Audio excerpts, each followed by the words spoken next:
couple packages in the mail. I bought a cheap set of grips and a throttle and kill switch combination. Far from stock, but at this point I'm just looking to get the bike running, and if I find stock parts later I can always replace them. And then I mentioned that the carburetor's got a few missing and or broken parts, so I bought the filter and housing along with a second carb.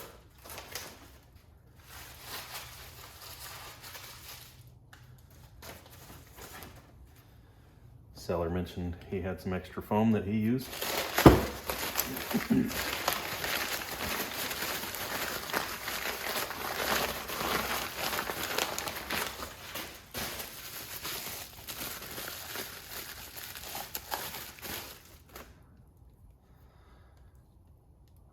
Uh-oh, didn't know that was broke. But I am just replacing, well, I've got two carbs, so I can either, I'll put one good one together from these, but I've already got the ultrasonic bath heating up. So I'll go ahead and get this guy disassembled.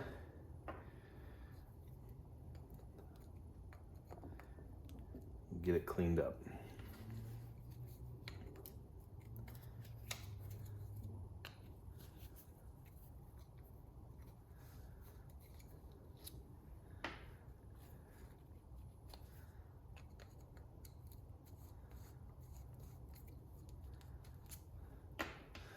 Last one had a ton of dehydrated gas.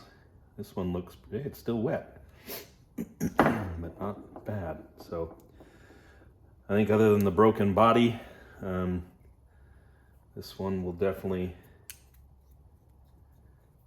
end up being the preferred carb. I'm a little disappointed about that. I'm sure it's still fully functional, but I have the other one, so why not use it?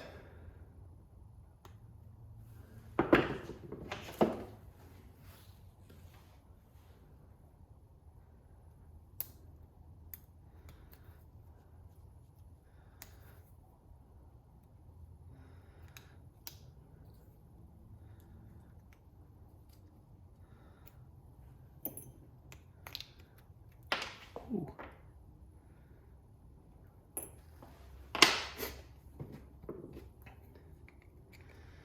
All right, I did not record the disassembly of the other carb, and this part is a little bit of a head scratcher for me, so I'm hoping this will make it more obvious how this slide works.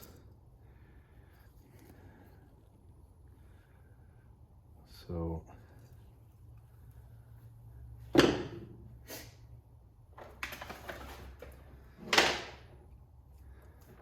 goes through there.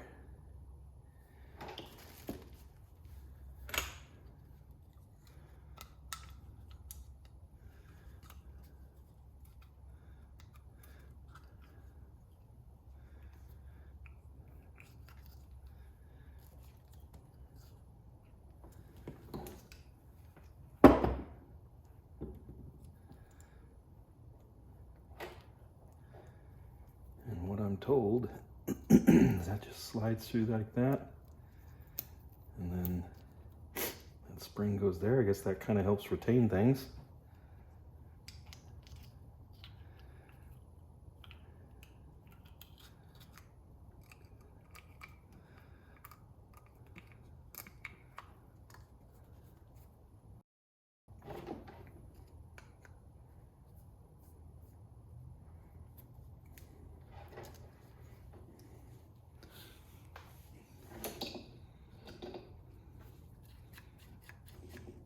Well, I guess that's gonna work.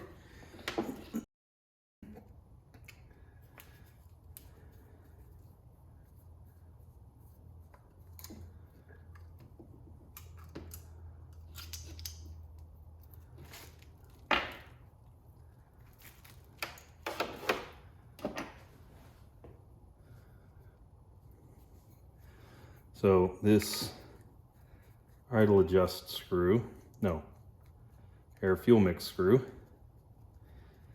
was missing on mine.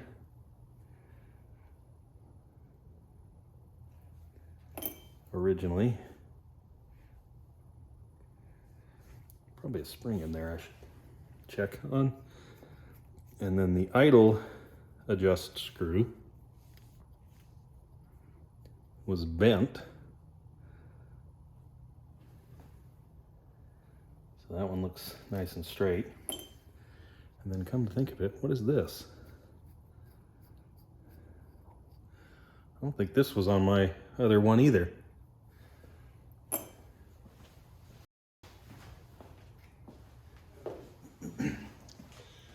So they match, but I don't remember taking anything out of there, and I don't see it in my pile of parts. So, unfortunate thing about this one is it's fairly corroded. I don't think that matters too much. I do need to I'm gonna take the Dremel in there and clean all that out. This one, just need to get the choke or starter plunger removed. Actually, I'm not even gonna bother cleaning this one. So I'm gonna leave that as is. And I'm gonna get that going in the ultrasonic. If you've seen one crimp, you've seen them all. So just to recap what I did, this is the wire coming from the engine up to the coil. One of the bullets goes to the kill switch, which comes back here to ground. And then the other leg goes to the positive side of the coil. So now, let's see, got about 6 minutes left on the carb. I think that's it. I got everything else. Throttle. Yeah, let's just check real quick, see what happens. I don't even need that. I just put that guy close enough.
That's with the on switch on, and now it's sparking with the on switch off. So,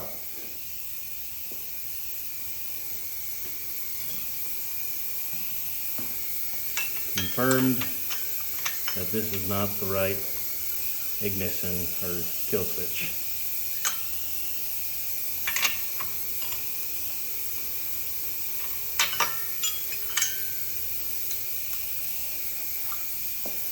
The longest coil wire, and I'm pretty sure this is a factory coil. Certainly looks like one.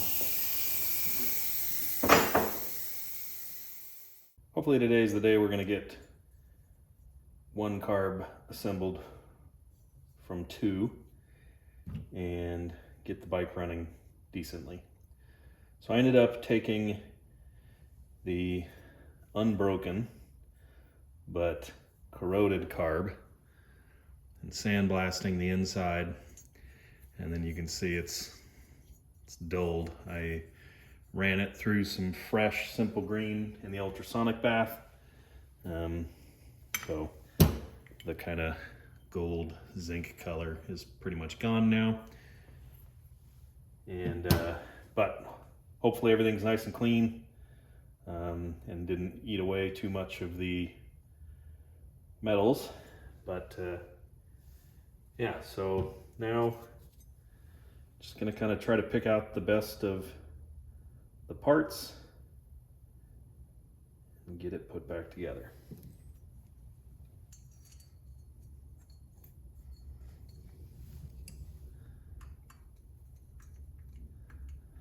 I did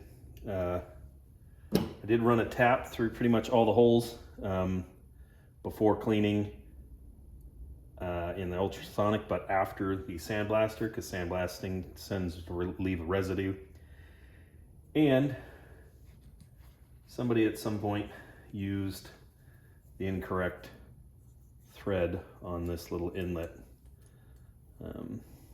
here. So this factory screw did not fit.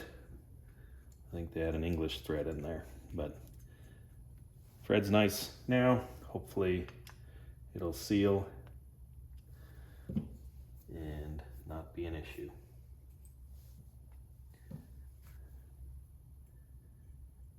This float bowl, when I put it back together for the test run, did leak a little. I'm going to take a risk and try it as is again, and maybe just tighten down the screws a hair more. If it does leak, I'll probably put the tiniest amount of RTV in. So I put a tiny amount of sealant on the float bowl O-ring, did some cleanup while I waited for that to dry, put it back on. Already poured my gas in, seems to be holding. So let's try this again.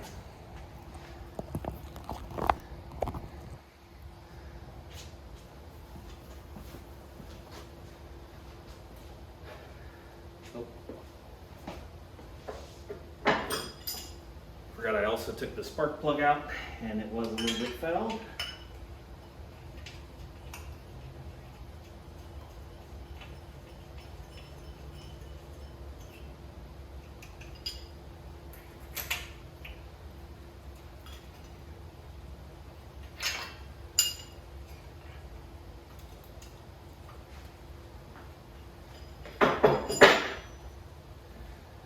Okay, here we go.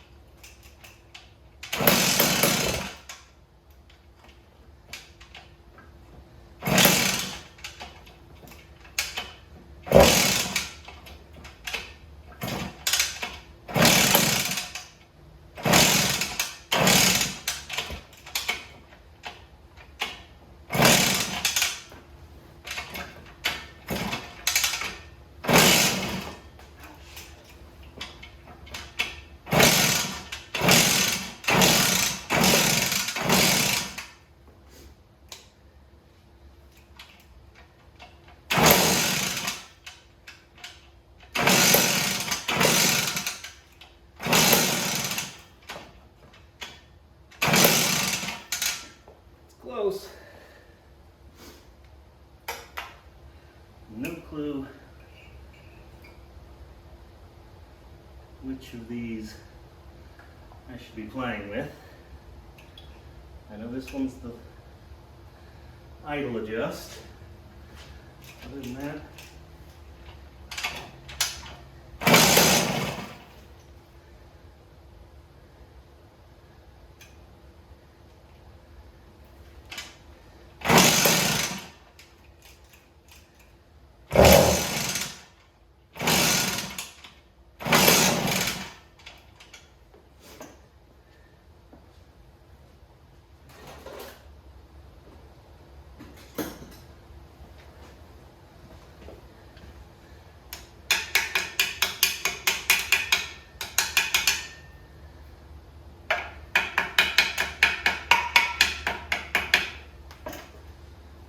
might be flooded again.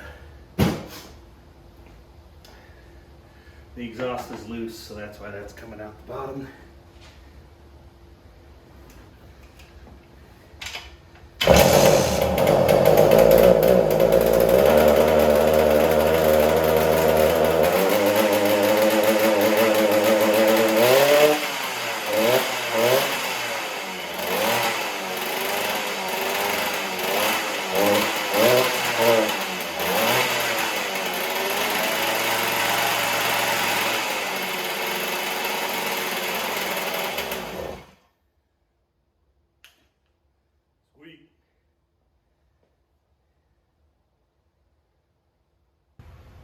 went ahead and got the wheels pulled off the bike, and I got the tires pulled off, and I'm gonna wire wheel the rims and clean them up. I thought this was interesting.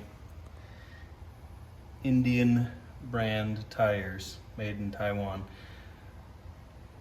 I don't know how well you can see it, but the lettering on here is terrible, and I'm wondering if that's actually, like, did somebody add that?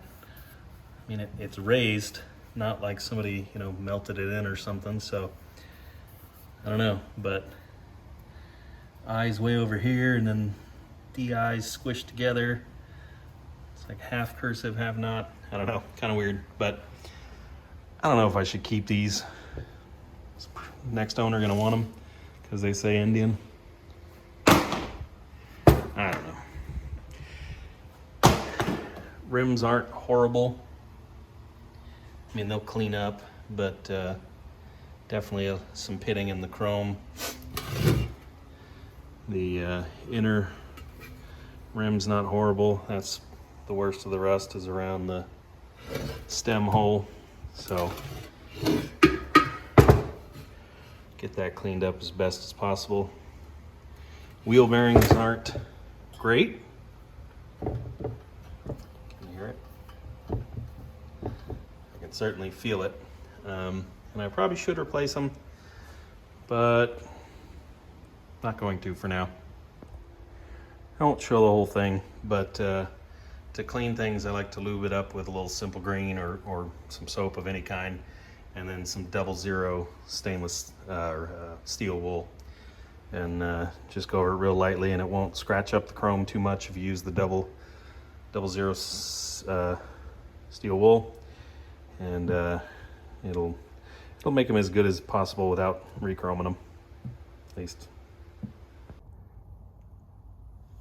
Got them as good as I'm gonna bother.